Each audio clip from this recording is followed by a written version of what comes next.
बिस्मिल्लाहिर्रहमानिर्रहीम। Chapter number 5, कबूलियत दुआ के असबाब, यानी कि रीज़न्स, क्या वजूहात होती हैं कि दुआ कबूल हो जाती है।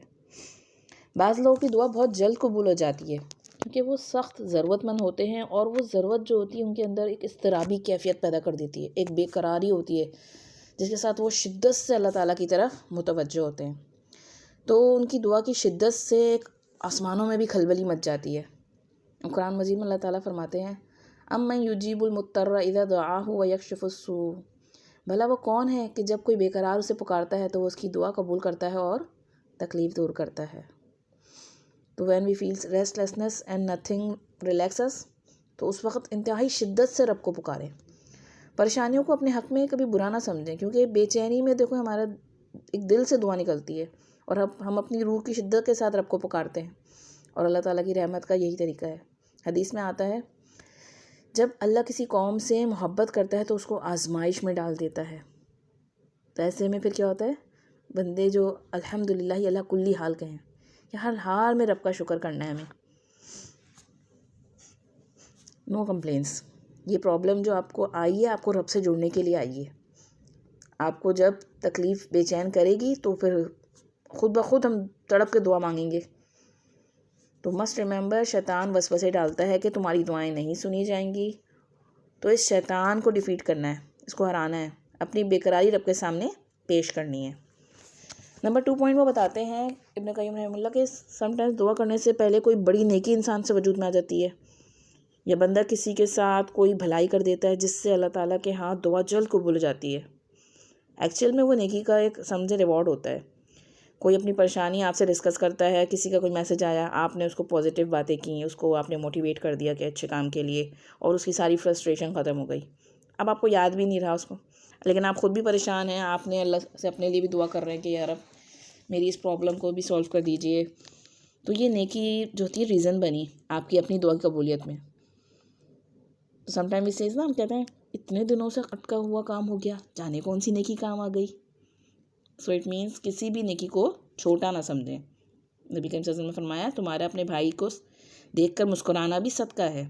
तो आप दूसरों तक भलाई पहुंचाएं, वो भलाई टर्न बैक होकर आप तक ज़रूर आएगी। 3rd पॉइंट ये बताते हैं कि दुआ किसी ऐसे वक्त में की गई जो कबूलियत का वक्त था, जिससे दुआ जल्द कबूल हो गई। अब ऐसे में लोग समझते हैं जो दुआ कबूल हुई है वो अल्फाज, वो वर्ड्स बहुत अहम थे और वो उन्हीं कलमात पे तकिया कर लेते हैं और उन्हीं का वजीफ़ा करते आते हैं, उनको रिपीट सब कुछ वही समझ लेते हैं। जैसे किसी शख्स को एक मेडिसिन से फ़ायदा हो गया, शिफा मिल गई, जब उसने उसको सही डॉक्टर की प्रिस्क्रिप्शन के मुताबिक सूटेबल टाइम और क्वांटिटी से लिया, और लेकिन देखने वाले क्या समझते हैं ये दवाई सब कुछ है कि बस, ना वो देखते हैं कि इसकी क्या मुझे सूट करेगी कि नहीं करेगी, टाइम क्या है, बस उसी को सब कुछ समझ लेना। तो ये गलत तरीका होता है। All things matter, time, situation, feeling, sincerity, सब होगा तो ही दुआ आपकी कबूल होगी। और समटाइम्स कुछ लोग बेकरारी की कैफियत में होते हैं और कब्र तक पहुंच जाते हैं किसी, वहाँ अल्लाह से गिड़गिड़ा कर दुआ मांगने लगते हैं और उनकी इस हालत की वजह से दुआ कबूल हो जाती है। और जाहिल लोग क्या समझने लगते हैं, ये कब्र रीज़न है दुआ कबूल होने का।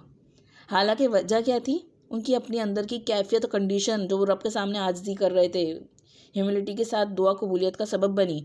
जबकि अगर वो यही दुआ इसी तरह से मस्जिद में करते तो उनके हक़ में ज़्यादा बेहतर होता और अल्लाह के नज़दीक भी ज़्यादा पसंदीदा होता।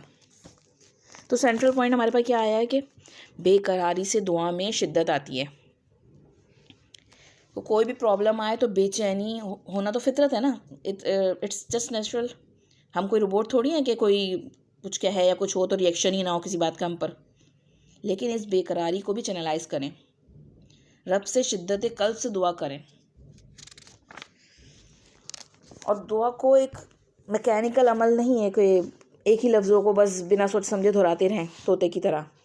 अगर आप देखें जो काम हम हैबिचुअल होकर करते हैं ना, तो वो मशीन की तरह ऑटो मोड पे हो रहा होता है, उसमें कोई रूह नहीं रहती। आप जो दुआएं रूटीन में मांगते हैं एक सीक्वेंस के साथ, तो वो दुआ जो होती है लैक ऑफ फीलिंग्स के साथ होती हैगी। बज़ाहिर मांगना तो आसान होता है, उन्हें मेहनत नहीं करनी पड़ती, दिमाग नहीं लगाना पड़ता, हाजिर नहीं करना पड़ता दिमाग को, लेकिन अल्लाह ताला से ताल्लुक़ जो है मैकेनिकल अमल नहीं है बल्कि शऊरी अमल है। तो डिफरेंट स्टेट में डिफरेंट दुआज़ जो होती हैं वो हमारे जब मांगे, हम एक रटे रटाए जुमले नहीं पढ़ें बल्कि दिल से मांगें, अपनी नीड को शिद्दत के साथ जाहिर करें अल्लाह के सामने। तो आप देखें हम लोग अपना किस तरीके से हर वक्त अपना स्टेटस और डीपी भी चेंज करते रहते हैं ना, क्यों बोर हो जाते हैं हम रूटीन से। तो जब एक रूटीन वाली इबादत करते हैं ना तो और दुआ करते हैं तो उसकी भी एक स्पिरिट ख़त्म हो जाती है। तो अल्लाह को दिल से याद करने वाले बने, तस्बीह के दाने गिराने वाले ना बने। एक हदीस में नबी करीम सल्लल्लाहु अलैहि वसल्लम फरमाया मुफर्रदून बाजी ले गए। तो आप सल्लल्लाहु अलैहि वसल्लम से पूछा गया कि मुफर्रदून कौन है? तो आपने फरमाया जो लोग कसरत से अल्लाह का जिक्र करते हैं, रब को याद करने वाले। आप देखें जिससे मोहब्बत होती है उसकी तो खुद ब खुद याद आती है, लेकिन शैतान हमें अल्लाह का जिक्र भुलवाता है, क्योंकि ज़िक्र की वजह से उसको हमसे दूर होना पड़ता है और वो चाहता है कि लोग फजूल बातों में लगे रहें और उन पे मैं हावी रहूँ, डोमिनेट करूँ उन पे। तो खुद सोचिए जिसके साथ हमारी कोल्ड वॉर हो तो हम क्या चाहते हैं कि वो हमसे आगे निकल जाए। तो बिल्कुल सेंसलेस ना बने कि दुश्मन हमले करे जा रहा है, वो वसवसे डाल रहा है अल्लाह और उसके दीन के ख़िलाफ़ और हम टस से मस ना हो। इलाज करना पड़ेगा इसका। और शैतान से बचने का इलाज क्या है? चैप्टर नंबर 6, दुआ और ताउज़ात। दुआ यानी अल्लाह को पुकारना और ताउज़ात शैतान से बचने के लिए अल्लाह ताला की प्रोटेक्शन में आना। ताउज़ पढ़ते हैं ना हम, आऊज़ु बिल्लाहि मिनश्शैतानिर रजीम, मैं पनाह मांगती हूँ अल्लाह की शैतान मरदूद से। तो इब्न क़य्युम रहमतुल्लाह फरमाते हैं दुआ और ताउज़ात जो हैं वो वेपन होते हैं शैतान के ख़िलाफ़।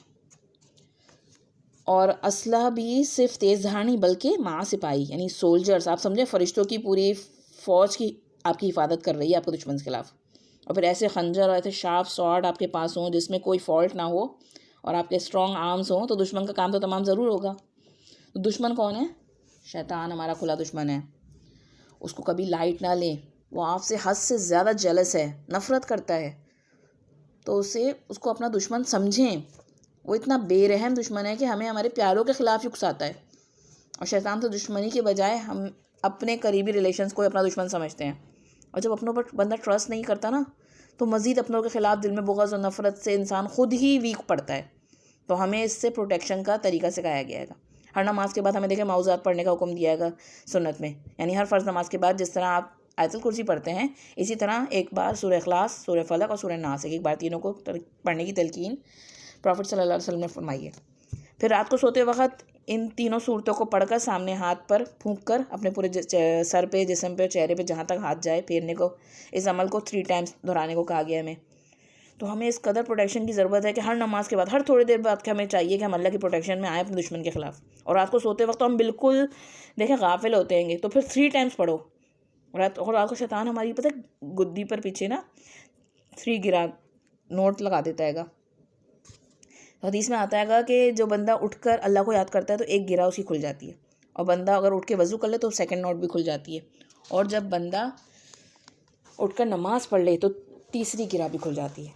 लेकिन अगर हम सोते रहें, फजर निकल जाती है तो उसकी गिराएँ जो हैं वो लगी रहती हैं, वो खुलती नहीं हैं। और बताएं हमारा फिर पूरा दिन कैसा होगा? बिल्कुल इनएक्टिव और सुस्ती का, और ऐसे बंदे पर इतना हावी हो जाता है शैतान कि इसके कान में बैठकर पेशाब करता है। ये मैं अपने तरफ से नहीं कह रही, सही बुखारी के वर्ड्स हैं। यानी वो ऐसे बंदे के कान को अपना टॉयलेट बना लेता है, फिर उसको वसवसों का शिकार तो होना ही है। तो अल्लाह ताला की प्रोटेक्शन में आएँ अपने दुश्मन से बचने के लिए। और सुबह फजर के बाद भी हमें सिखाया गया कि सुबह के अस्कार में 3 बार इन तीनों सूरतों को, सूरह फलक, इखलास और नास को पढ़ें, और शाम को 3 बार असर से मगरिब के दरमियान। तो अगर हम वीक हैं तो हमें मजबूत होने का तरीका भी सिखाया है दीन ने, और इनके बगैर अगर लाइफ गुजारेंगे तो सोचे फिर कैसा बेरहम दुश्मन हमारे साथ क्या करेगा। तो शैतान इंसान से मुकाबले पर है। जब हम जिक्र करते हैं तो हम आगे निकल जाते हैं, और जब हम गाफिल होते हैं तो वो हमसे आगे निकल जाता है, वो हम पे डोमिनेट करता है, हावी हो जाता है। तो हमने गाफिल होकर ज़िंदगी नहीं गुजारनी बल्कि अपने क्रिएटर को याद रखना है। इब्नुल क़य्युम रहमतुल्लाह फरमाते हैं अगर इन 3 में से कोई भी चीज़ ड्रॉप हुई तो इसका वेपन जो हैगा उसमें शार्पनेस नहीं रहेगी, वो दुश्मन को नहीं ख़त्म कर सकता, ये दुश्मन से नहीं बच सकता। कौन सी 3 चीज़ें हैं? देखिए, एक ट्रायंगल बनाएं और उसके हिसाब से पूरा ये बनाकर अपने पास रख लें। सेंटर में, ट्रायंगल के सेंटर में दुआ लिख लें। अब वो 3 चीज़ें पॉइंट क्या आएंगे? नंबर 1, दुआ के अल्फाज अच्छे होने चाहिए, यानी कोशिश होनी चाहिए कि दुआ अच्छे मसनून अल्फाज से की जाए। अल्लाह ताला को अच्छी तरह हमने सीखा था कि अल्लाह ताला को अस्माए हुस्ना से याद वसीला देकर फिर दुआ की जाए। नंबर 2, दुआ आपने कंसंट्रेशन के साथ बेकरारी से मांगनी है, यानी आपकी तवज्जो जो ज़बान से अदा कर रहे हैं, जो बोल रहे हैं, दिल भी उसमें हाजिर हो आपका, और नंबर 3 पॉइंट जो बहुत इंपॉर्टेंट है कि दुआ की कबूलियत में कोई बैरियर ना हो, कोई हराम चीज़, कोई ऐसी चीज़ दरमियान में रुकावट ना आ रही हो कि आपकी दुआ जो है वो कबूल नहीं हो रही। तो ऐसी दुआएं बंदे की फिर जल्द कबूल हो जाती हैं। और अल्लाह ताला के प्यारे अस्मा के साथ हमने दुआ करनी है कि जो हमने पिछले उसमें सीखा था 4th चैप्टर में, और नेकी करके लोगों में भलाई फैला कर दुआ करें, तो जब रिज़ल्ट अच्छा आएगा उससे भी ना। और अपने दुश्मन से प्रोटेक्शन की दुआओं को हल्का ना लें, बल्कि इसे कंपलसरी करें अपने ऊपर। अपने असली दुश्मन शैतान से महफूज रहें और अलर्ट रहें। जिन चीज़ों से शैतान हम पर हावी होकर बड़े बड़े हमले करता हैगा, ऐसी हराम चीज़ों से बचना बहुत ज़रूरी होता हैगा।